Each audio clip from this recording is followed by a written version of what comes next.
dressed up today. But this is the best I have. It's good. You look great. Sur la scène internationale, les défaites sont rares pour lui. Mais cette fois-ci, le président Zelensky en a connu une. Vous vous souvenez peut-être de sa dernière visite à la Maison-Blanche. Un sommet unique, mais sans doute le pire depuis longtemps. Tout a mal tourné. Ses vêtements ont suscité des critiques. Ses propos aussi. Son manque de gratitude supposé a été commenté. Et au final, il a été mis dehors. C'était en février, quelques semaines seulement après l'arrivée de Trump à la présidence. 6 mois plus tard, Zelensky est revenu là où tout avait dérapé. Évidemment, une question se posait. Allait-il échouer encore une fois? La réponse est non. Cette fois, il avait préparé une stratégie. D'abord, il a changé son style. La fois précédente, il portait son habituel uniforme militaire. Là, il est apparu vêtu d'une chemise noire boutonnée, d'un pantalon noir et d'une veste noire. La différence se voyait immédiatement. He's all dressed up today. The best I have. You see? Ready, face? La tendance s'est confirmée. En février, un journaliste lui avait demandé pourquoi il ne portait pas de costume. Le même journaliste est revenu cette fois. Mais Zelensky a eu le dernier mot, avec l'appui de Donald Trump. Le journaliste s'est excusé, mais Zelensky a quand même reçu une dernière pique. Why? Sorry? Sorry? You're the highest level in this country's office, and you refuse to wear a suit. Just want to see, you own a suit? Yeah, you have problems. A lot of Americans have problems with you not Really? respecting I don't the have authority of such. this office. I will wear a costume after this war will finish. Okay. Yes, maybe one. Maybe something maybe like this. something like Yes, yours. sir. Yes. That'd be great. Maybe something better. I don't know. We will see. Maybe something cheaper than. Yeah. Thank you. Thank you. President Zelensky, you look fabulous in that suit. I said the same thing. Yeah, you look good. I said the same thing. Yeah, looks good on I you. said the one that attacked you last time. See, now he's I remember that. I apologize to you. You look wonderful. No, my first question for you, President Zelensky. In the same suit. You see, I changed. You are not. Maybe yours is much better than mine. Ce changement vestimentaire est intéressant, sans doute décidé par lui-même. Mais il a besoin de Trump plus que jamais. Et la Maison-Blanche avait envoyé un message clair. Il devait porter un costume pour cette rencontre. Ça a aidé. Viennent ensuite les discussions. La fois précédente, Zelensky était allé droit au grand sujet. Garantie de sécurité, cessez-le-feu. Cette fois, il a commencé par un geste de séduction. Il a remis une lettre écrite, non pas à Trump, mais destinée à Melania. Tout s'est passé sans accroc. Zelensky avait travaillé ses dossiers et n'avait rien laissé au hasard. La dernière fois, la question de la gratitude avait pris beaucoup de place. I hope that this first document, will be first step to real security guarantees for Ukraine, our people, our children. I really count on it. And using this opportunity, many thanks to your wife, First Lady of the United States. She sent a letter to Putin about our children, adopted children, and my wife, she, First Lady of Ukraine, she gave the letter. It's not to you, to your wife. Le vice-président J.D. Vance avait insisté sur ce point, demandant combien de fois Zelensky remerciait. Cette fois, Zelensky s'est montré plus habile.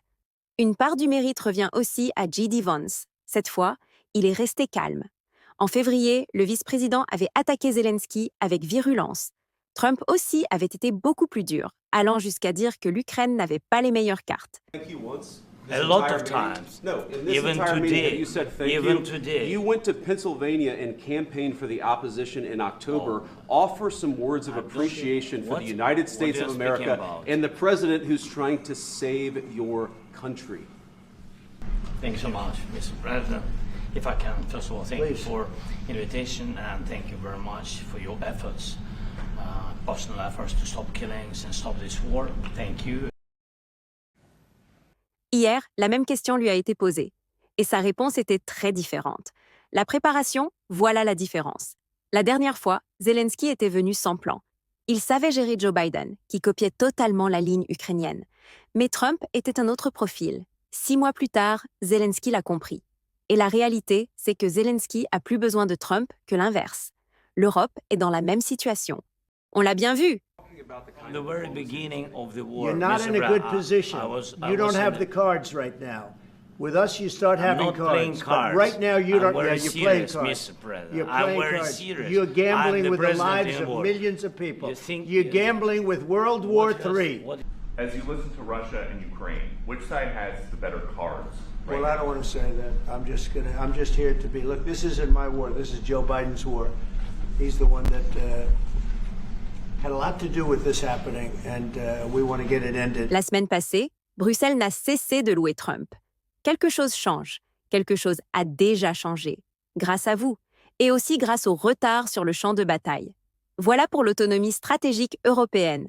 Les compliments envers Trump montrent bien à quel point Bruxelles est en difficulté, et à quel point l'influence américaine reste décisive. Le soutien des États-Unis est ce qui maintient l'Ukraine debout. Si Trump retire ce soutien, tout s'effondre. Ce sommet en a été un rappel brutal. I will be very brief. I really want to thank you, President of the United States, dear Donald, for the fact that you, as I said before, broke the deadlock. The path is open. You opened it last Friday.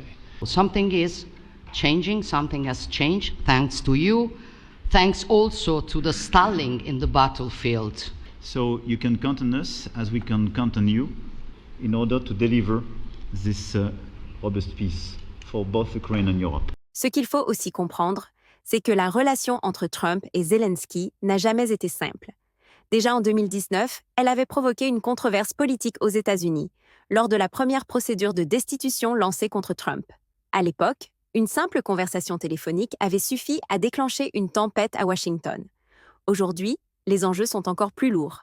Trump ne veut pas apparaître comme celui qui engage l'Amérique dans une guerre étrangère.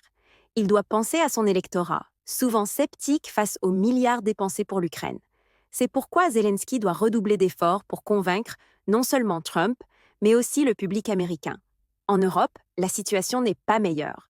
L'Union européenne parle d'autonomie stratégique, mais dans les faits, sa sécurité dépend toujours de Washington. Si demain Trump décidait de fermer le robinet de l'aide militaire, l'Ukraine serait en grande difficulté et l'Europe n'aurait pas de plan B solide. C'est pour cette raison que chaque geste, chaque mot prononcé dans ce sommet prend une dimension symbolique énorme. Zelensky a compris qu'il ne s'agit pas seulement de diplomatie, mais d'un véritable combat psychologique pour garder le soutien des alliés. Ce sommet rappelle surtout une réalité. L'Ukraine joue sa survie politique et militaire à chaque rencontre internationale. Zelensky sait que son image et ses mots pèsent autant que les armes sur le terrain. C'est pourquoi chaque détail compte. L'apparence, la manière de remercier, la diplomatie personnelle. Ce genre de rencontre n'est pas qu'une formalité protocolaire. C'est une bataille parallèle, celle de la communication et de la perception mondiale. L'Ukraine doit convaincre jour après jour que son combat est aussi celui de l'Europe et des États-Unis. Ce qu'il faut retenir, c'est que la politique internationale fonctionne rarement sur des déclarations officielles uniquement.